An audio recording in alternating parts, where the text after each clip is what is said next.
민수기 15장 38절부터 39절 말씀. 이스라엘 자손에게 명령하여 대대로 그들의 옷단 귀에 술을 만들고 청색끈을 그 귀에 술에 더하라. 이 술은 너희가 보고 여호와의 모든 계명을 기억하여 준행하고 너희를 방종하게 하는 자신의 마음과 눈의 욕심을 따라 음행하지 않게 하기 위함이라. 좋은 날입니다. 성령님께서 오늘도 여러분의 심령 가운데 큰 은혜와 평강으로 함께해 주시기를 주님의 이름으로 축복합니다. 오늘은 여호와의 절기 네 번째 시간입니다. 제목은 절기는 하나님의 택한 백성의 징표라는 제목입니다.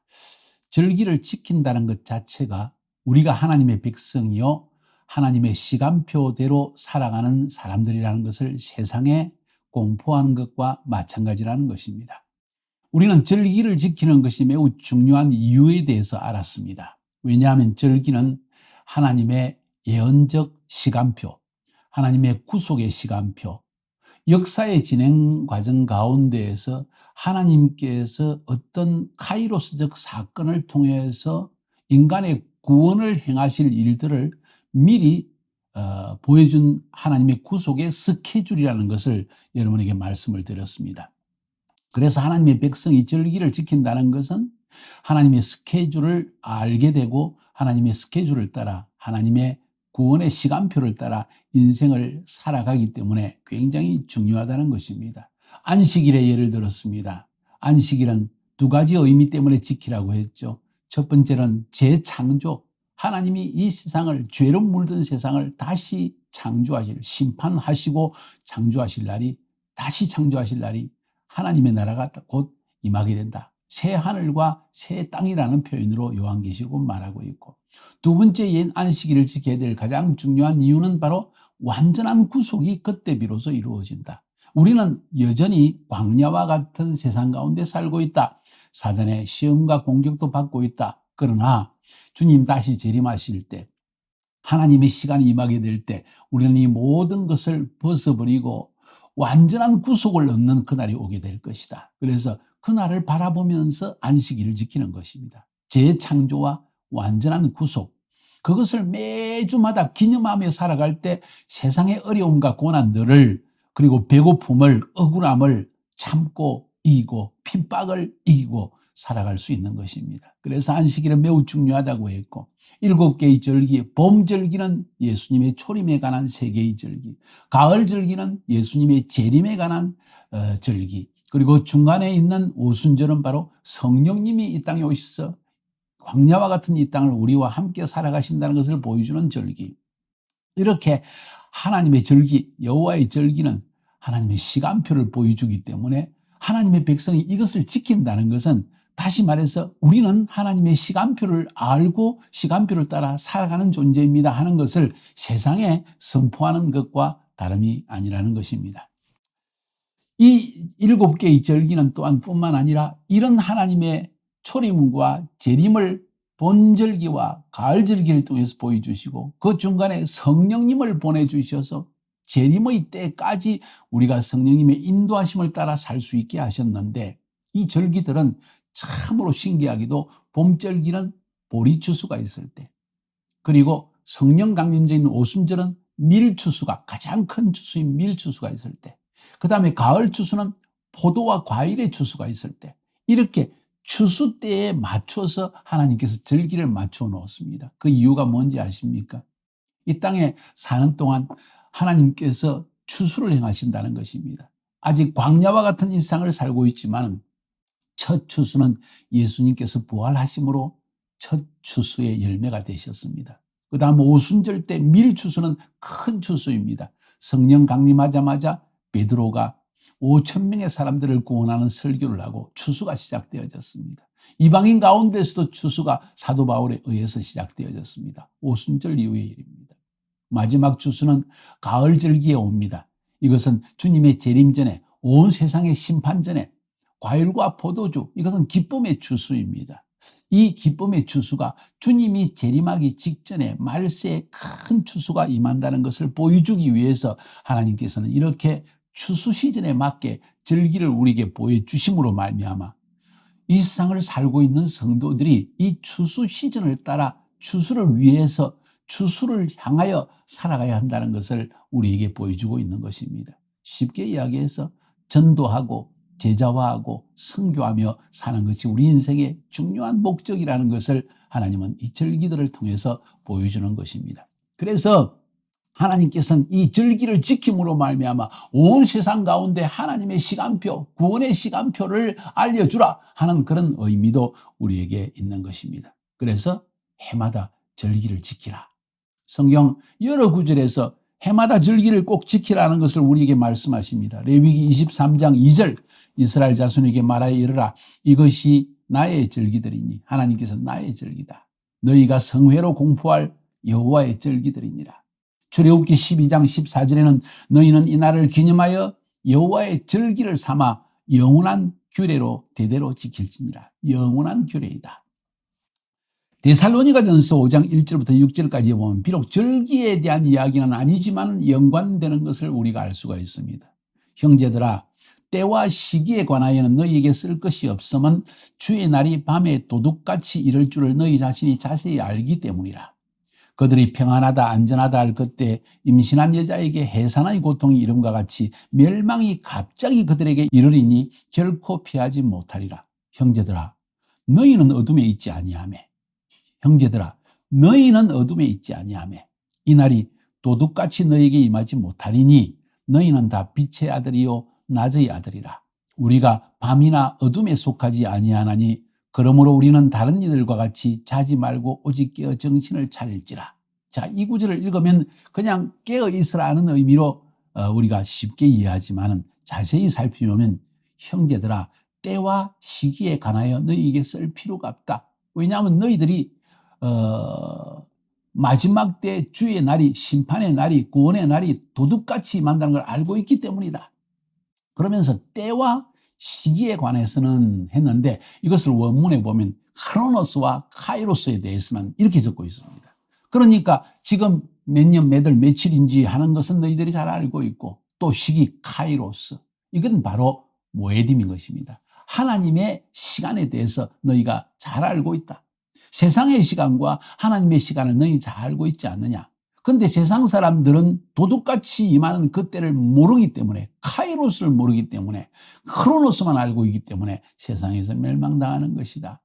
그런데 너희들은 이미 절기를, 카이로스를 알고 있기 때문에 쉽게 이야기하면 초대교회들은 사도 바울에 의해서 복음이 전거될 때, 또 예수님의 사도들에 의해서 복음이 전거될 때 여전히 그 당시에 유대인의 전통이었던 절기들을 계속 지켜갔다는 것입니다.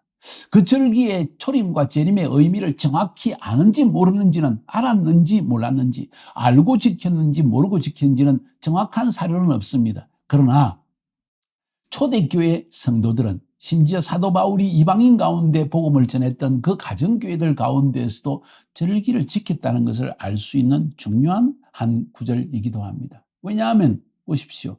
그들이 평안하다 안전하다 할 그때 임신한 여자에게 해산의 고통이 이런 것 같이 멸망이 갑작스럽게 그들에게 이 말이니 결코 피하지 못한다. 그런데 형제들아, 너희는 때와 시기에 대해서 너무나 잘 알고 있기 때문에 어둠에 있지 아니하다.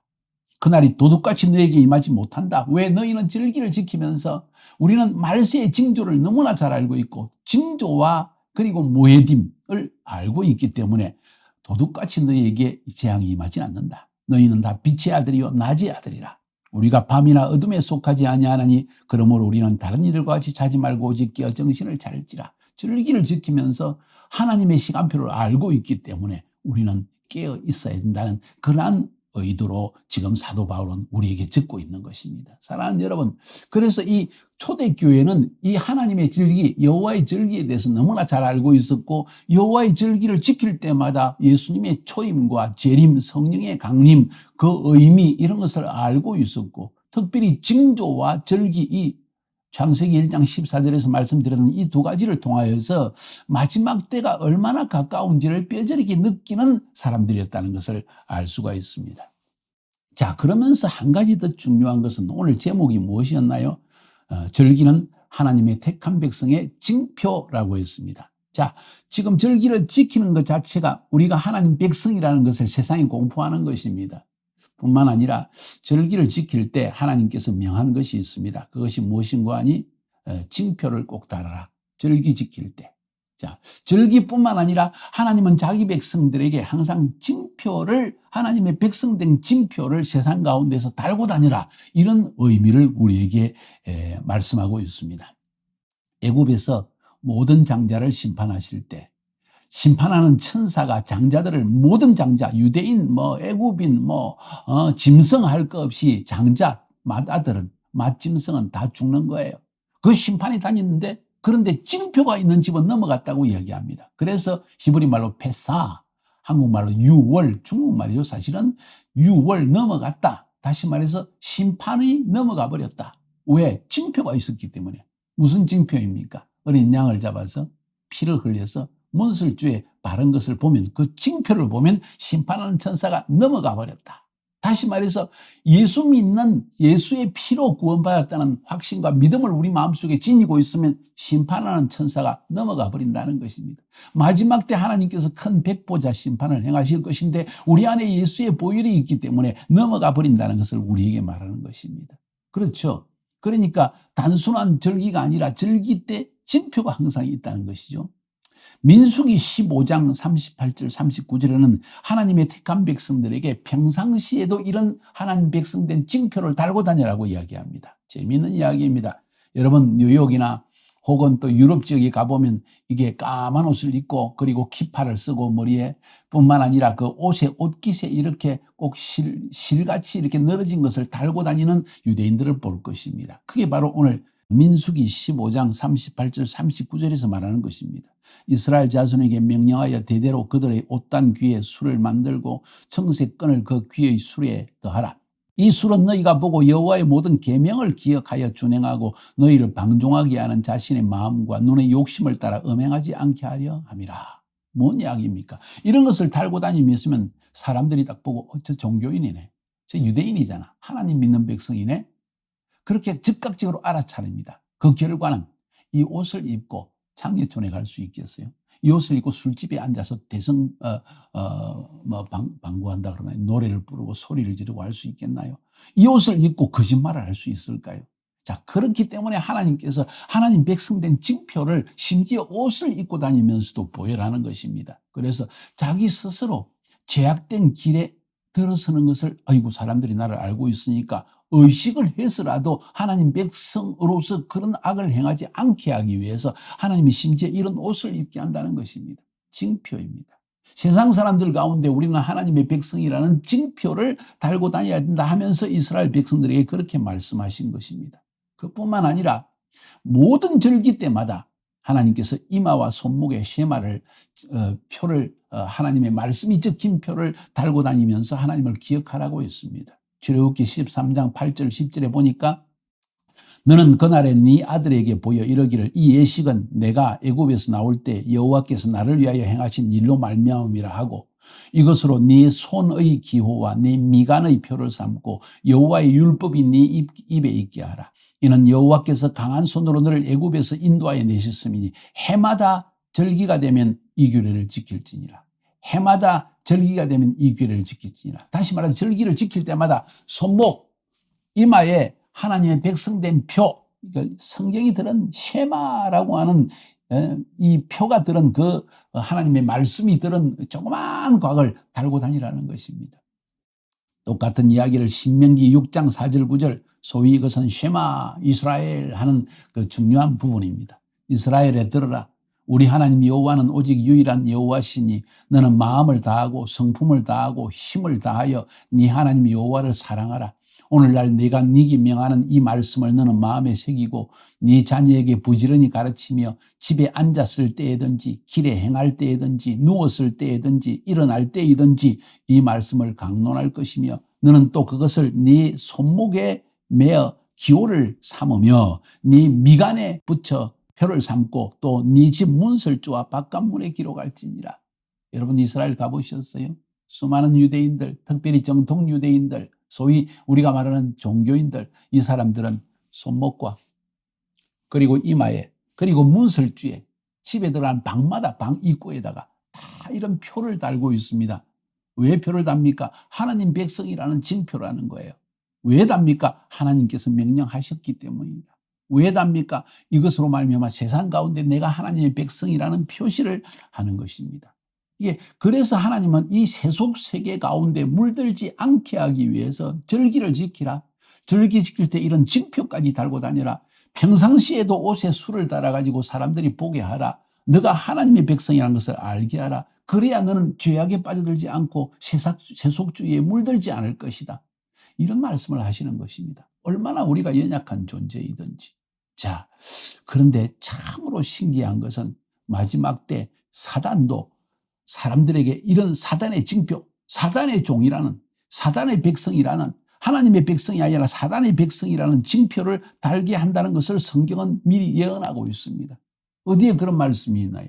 요한계시록 13장 16절부터 18절까지 보니까 그가 모든 자, 곧 작은 자나 큰 자나 부자나 가난한 자나 자유인이나 종들에게 그 오른손이나 이마에 표를 받게 하고 누구든지 이 표를 가진 자 외에는 매매를 못하게 하니 이 표는 짐승의 이름이나 그 이름의 수라. 지혜가 여기 있으니 총명한 자는 그 짐승의 수를 세어보라. 그것은 사람의 수니 그의 수는 666이니라. 짐승의 표, 사단도 자기 사단의 백성이라는, 사단에게 굴복하고 사단에게 순종하고 사단이 만들어 놓은 세상 가운데 빠져들게 하는 사단의 백성이라는 징표로서 이마와 손목에 표를 달게 하더라는 거예요. 이게 666 표라는 것입니다. 소리 말해서 어쩌면 베리칩이라고 말하는 그런 것일 수 있습니다. 자, 여기서 제가 강조하고 싶은 것은 하나님의 백성의 징표를 가지고 있느냐, 사단의 백성이라는 징표를 가지고 있느냐, 지금 여기에 대한 대비를 우리에게 보여주고 있는 것입니다. 제가 절기 강의를 하고 있습니다. 오늘 제목은 절기는 하나님의 백성이라는 징표이다. 절기를 지킨다는 것, 절기 중에 또한 이러한 표를 가지고 있다는 것, 이것은 우리가 하나님의 백성이라는 것을 세상에 공표하는 것이고, 그것 때문에 어쩌면 핍박도 받을 수 있고 조롱도 받을 수 있지만, 그러나 하나님 백성 된 것을 만세상 가운데 떳떳하게 드러내고 살아라. 마지막 심판의 때 이 징표가 너를 구원하는 징표가 될 것이다. 하나님께서 이렇게 말씀하시는 것입니다. 질문하고 싶습니다. 여러분은 이 징표가 있습니까? 예수 믿는 것이 바로 이 징표입니다. 예수 믿기 때문에 매일 하나님의 말씀을 상고하는 것이 그 징표입니다. 이 징표를 여러분 주님 오시는 날까지 잘 간직하시기를 바랍니다. 승리하시기를 주님의 이름으로 축복합니다.